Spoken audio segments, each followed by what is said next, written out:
हरे कृष्ण। तो हम देखते हैं भगवान हमें उनके पृथक भाव, अलग अलग भाव जिनसे वो इस भौतिक जगत में आते हैं, उनके बारे में बता रहे हैं। कल हमें भगवान ने बुद्धि, ज्ञान, मोह, क्षमा, सत्य, इंद्रिय निग्रह, मनोनिग्रह, सुख दुख, जन्म मृत्यु के बारे में बताया। आज के श्लोक में 5वें श्लोक 10वें अध्याय में भगवान कहते हैं, अहिंसां समता तुष्टि तपोदानं यशो यशः भवन्ति भावा भूतानां मत्त एव पृथक् विधाः। Non-violence, equanimity, satisfaction, austerity, charity, fame and infamy.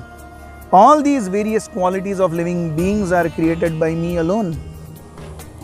भगवान कहते हैं अहिंसा। हिंसा यानी किसी दूसरे व्यक्ति को चोट पहुंचाना, दर्द पहुंचाना। एक तो हो गया भौतिक रूप से, शारीरिक रूप से चोट। सही में अहिंसा अर्थात किसी को मानसिक रूप से भी चोट न पहुंचाना। इसीलिए हम देखते हैं अहिंसा के बाद भगवान कहते हैं आगे तुष्टि। तुष्टि अर्थात satisfaction. Even somebody is materially very very wealthy, unless mind is stable and equipoised, it won't lead to a situation wherein one is happy. तो हिंसा अर्थात वो कृति या वो वाक्य जहां पर हम किसी व्यक्ति के मन को व्यथित कर देते हैं। शरीर को तो व्यथित करना ये भौतिक रूप से हिंसा है ही, लेकिन मन को भी उद्विग्न करना ये भी हिंसा है, ये वाच्य हिंसा है। एक भक्त को चाहिए कि किसी दूसरे को वाचिक रूप से भी हिंसा न करे। One should not speak in a way which agitates others. अहिंसा। भगवान कहते हैं समता।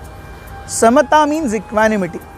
इस जीवन में हर कोई व्यक्ति द्वंद्वों से गुजर रहा है। हमने कल भी देखा सुख दुख, मृत्यु, जन्म, इस तरीके से हर एक व्यक्ति जीवन में आध्यात्मिक रूप से नहीं लेकिन भौतिक रूप से on the level of senses and on the level of mind द्वंद्वों से गुजरता रहता है। इन सभी में एक समान भाव बना करके रहना। One who is not too attached to happiness और टू अवर्स टू मिजरीज। दुखेषु अनुद्विग्न मनः सुखेषु विगत स्पृहा वीतराग भय क्रोधः स्थितधि मुनिरुच्यते। तो स्थितधि कौन है? जो दुखेषु अनुद्विग्न मनः, one who does not get bewildered by दुख।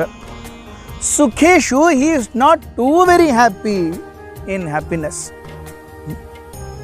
इसीलिए वीत मीन्स छोड़ करके, राग अटैचमेंट, भय फियर, क्रोध एंगर। अटैचमेंट, फियर और एंगर इन सब से तभी मुक्त हो सकते हैं जब समता है। भगवान कहते हैं तुष्टि। तुष्टि means satisfaction. Again from a bodily point of view तुष्टि and from a mental point of view also तुष्टि। तो वन इज सैटिस्फाइड, क्योंकि वो जानता है कि मानसिक रूप से सभी जो मुझे चाहिए, जब चाहिए, जैसा चाहिए, वो तो होने ही नहीं वाला है। इसीलिए वो तुष्ट है। Only when one is satisfied on material plane can one think of advancing on spiritual plane. हम में से कोई इतना महान भक्त नहीं है कि भौतिक रूप से उसका सब डामाडोल है और फिर भी वो महान कार्य कर रहा है। ऐसा हम नहीं है। We must balance. This is on material plane. On spiritual plane तुष्टि, व्हाट इज तुष्टि? भगवान आगे ही यहाँ पे बताते हैं। आगे आने वाले श्लोकों में 10वें अध्याय में भगवान बताएंगे, मत चित्ता मद्गत प्राण बोधयंत परस्परम कथयंतश्च माम नित्यम तुष्यन्ति च रमन्ति च। My devotees always feel pleasure and satisfaction in speaking about me. हम देखते हैं जब भी हमारे पास खाली समय है और हमारे साथ में कुछ लोग हैं, what is the subject matter of our discussion pretty much reveals our consciousness. What is the subject matter? दो तीन चार लोग साथ में आके मिलते हैं तो गप्पा मारते हैं, इधर उधर की करते हैं, ये वो करते हैं, ये सो वो क्या डिस्कस कर रहे हैं? यस, तुष्टि means unless one actually starts speaking about Krishna, one will genuinely never be happy, satisfied. भगवान कहते हैं दानम, दान अर्थात किसी जहां पर हम अपने खून पसीने और मेहनत से आए हुए चीज को दूसरों को दे रहे हैं, वो है दान। और मोटा मोटी इसे भौतिक रूप से द्रव्य दान या मॉनेटरी बेनिफिट कहा गया है। हम देखते हैं everyone, whoever at whatever phase one is earning, one is not free from sin. जब भी हम कोई कुछ भी कमाते हैं उसमें कुछ न कुछ पाप आता ही है। तो इस धन की शुद्धि कैसे होती है? धन की शुद्धि दान से होती है। इसीलिए हम देखते हैं शास्त्रों में गृहस्थों का कर्तव्य है कि ब्रह्मचारियों, वानप्रस्थों और सन्यासियों, इन तीनों का भरण पोषण कौन करेगा? गृहस्थ करेगा। सो गृहस्थ is not only a way wherein one gets facility for sense enjoyment, there is a huge responsibility. ब्रह्मचारी कुछ नहीं कमाएगा, वानप्रस्थ कुछ नहीं कमाएगा, सन्यासी कुछ नहीं कमाएगा, वो अपना सारा डिपेंडेंस गृहस्थ से लेगा। सो इसीलिए एक गृहस्थ का कर्तव्य है कि वो दान करे। दान से जब व्हेन वी रियली पार्टेक, और वो दान कैसा होना चाहिए? दान should be that which pinches. मैं 1 लाख रुपए महीना कमा रहा हूं और 500 रुपए एक पेटी में डाल के आ जाता हूं, मतलब अरे यार ऐसे 500 में 50 बार डाल सकता हूं। दान इतना हो, it should pinch a little bit. इसीलिए हम देखते हैं कि वैदिक वांग्मय में कहा जाता है गृहस्थ को अपनी जीवनी का आधा हिस्सा दान करना चाहिए। 50% should be given away. That's a big thing.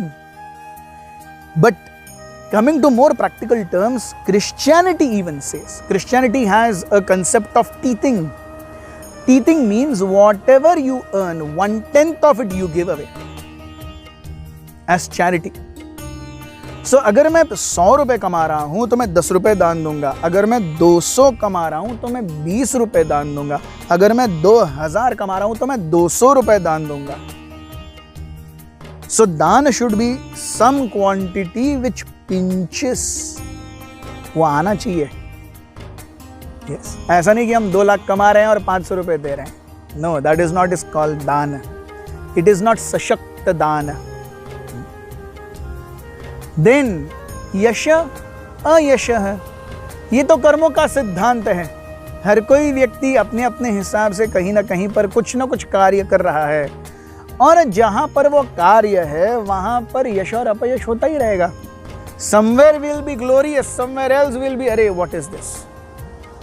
So that is why जब एक व्यक्ति इस प्रकार से अपने मोटा मोटी अस्तित्व को, भगवान के साथ अपने संबंध को और जीवन के सत्य को जानता है, तब वो अपने जीवन में सुखी और आनंदित रहता है। और भगवान कहते हैं भवंती भावा भूतानाम, ये सारी चीजें भूतों में, भूत अर्थात जीवात्माओं में पाई जाती हैं। देहधारी जीव यानी भूत।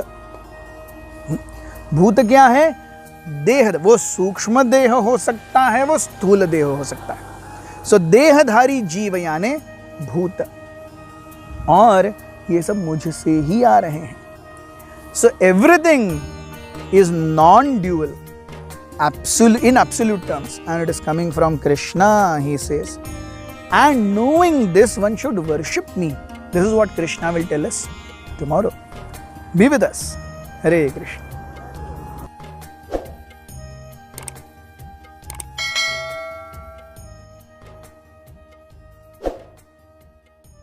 Hare Krishna, Hare Krishna, Krishna Krishna, Hare Hare, Hare Rama, Hare Rama, Rama Rama,